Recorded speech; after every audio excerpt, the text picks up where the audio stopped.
Hello, मैं Arvind Mathur, associate professor in physics, government MS college, Bikaner. आज हम nuclear and solid state physics का unit 2 यानी जिसमें न्यूक्लियर फिजन है वो नाभिकीय विखंडन को क्यों होता है, नाभिकीय विखंडन कैसे होता है, ये इसको हम पढ़ना चाहते हैं। हम जानते हैं कि नाभिकीय गठन फिजन कब होता है, जब एक न्यूट्रॉन को हम एक टारगेट न्यूक्लियर से बम्बार्ड करते हैं तो वो एक अनस्टेबल कंपाउंड बनाता है। अनस्टेबल कंपाउंड बनाने के कारण एक्साइट होता है और दो छोटे छोटे नाभिकों में बदल जाता है। और इसके अंदर हम कहते हैं कि चार्ज और मास इन्वॉल्व होता है। 1939 में बोर और व्हीलर ने नाभिकीय विखंडन को लिक्विड ड्रॉप मॉडल के बेसिस पर समझाया है। और उसने ये माना था कि जो ये नाभिकीय विखंडन में जो वाइब्रेशंस होते हैं on the nuclear surface is due to the unbalance of Coulomb force. ये उसके कारण होता है क्योंकि उसके सतह पर जो कूलम फोर्स है वो अनबैलेंस्ड होता है। सतह पर अंदर की तरफ तो कूलम अट्रैक्शन बल लगता है मगर बाहर की तरफ नहीं होता। जिस प्रकार हम लिक्विड में सरफेस टेंशन पढ़ते हैं उस तरह। तो जैसे ही हम कहते हैं कि जब कूलम में अगर हमें एक नाभिक स्टार्ट होता है, एक स्पेरिक तो उसका स्पेरिकल सरफेस था, फिर लाइक इसमें उसके बिल्कुल एक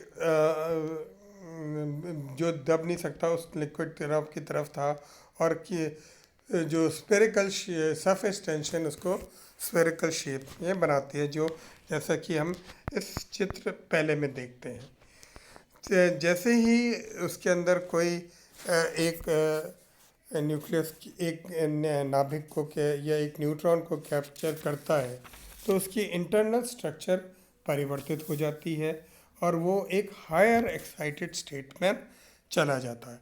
हायर एक्साइटल स्टेट से के कारण उसके अंदर वाइब्रेशंस होते हैं, तेज तेज वाइब्रेशन होते हैं, और इसका जो शेप है वो एलिप्सॉइडल बन जाता है। एक्साइट हो जाता, नाभिक एक्साइट हो जाता है।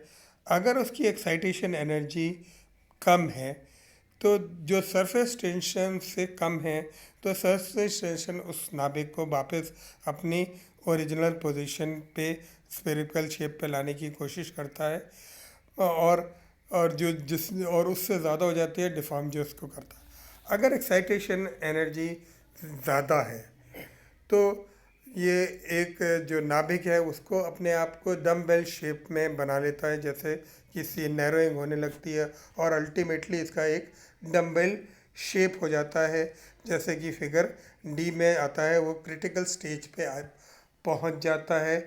और जब जब अगर रिपल्सिव फोर्स इन दोनों नाभिकीय फोर्स से अधिक हो जाता है तो ये दो नाभिकों में या दो फिशन फ्रैगमेंट्स में टूट जाता है, यानी वो दो अलग अलग फ्रैगमेंट्स में बढ़ जाता है। ये सारी हम ये कहते हैं कि अगर एक्सेलरेशन ने ज़रूरत की है तो ये compound nucleus vibrates in surface tension में हो जाता है, और इनिशियल शेप में आने के बाद इसको गामा रेज भी एमिट करता है। ये फिशर प्रोसेस बहुत कम समय में ही हो जाता है। वो बहुत छोटे से समय इंटरवल में हो जाता है, यानी 10 के बाद -12 सेकंड में। अगर हम ये देखते हैं कि फिशन के लिए आवश्यक शर्त ये है कि ये स्टेज डी तक पहुंचना चाहिए, यानी क्रिटिकल स्टेज तक पहुंचना चाहिए। जब तक वो क्रिटिकल स्टेज पर नहीं पहुंचेगा नाभिक विखंडित नहीं होता। और क्रिटिकल स्टेज के पहुंचने के लिए जो हमें ऊर्जा देनी पड़ती है, नाभिक को देनी पड़ती है, उसको हम कहते हैं क्रिटिकल डिफॉर्मेशन एनर्जी या एक्टिवेशन एनर्जी।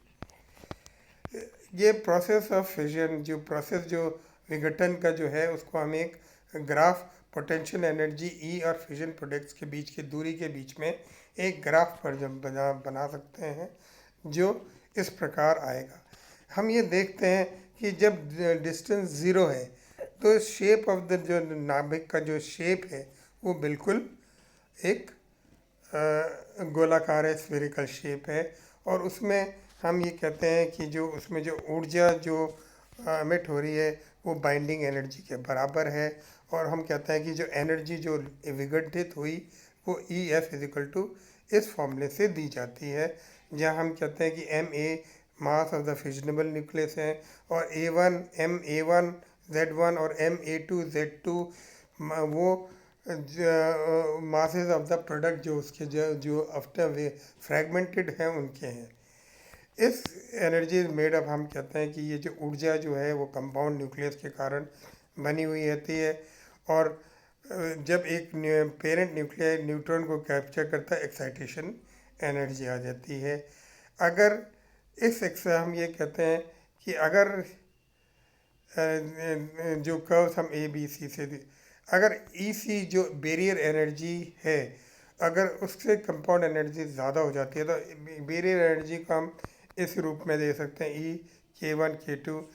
अब हम कहते हैं कि ये ऊर्जा कि हमारे पास 3 पॉसिबिलिटीज़ होती हैं कि जब जो एनर्जी रिलीज होती है वो कूलम एनर्जी से ज़्यादा हो।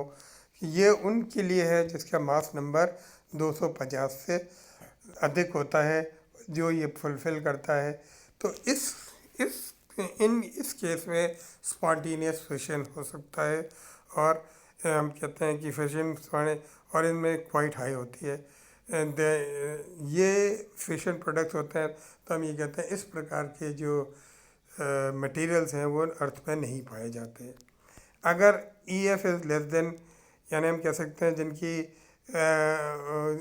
जेड का मान 92 के आसपास होता है वो कंडीशन होता है।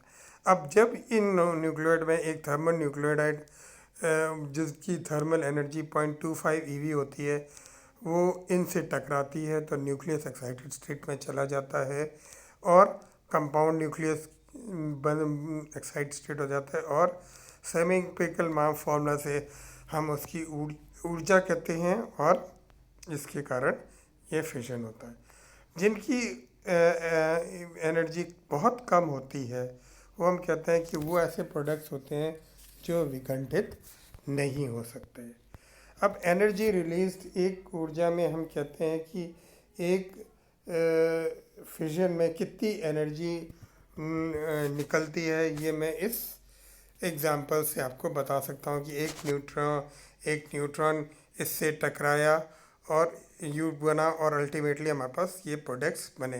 तो मैं डेल्टा बी यानी बाइंडिंग एनर्जी का कितना अंतर है वो हम कहते हैं binding energy of the products minus binding energy of the reactants.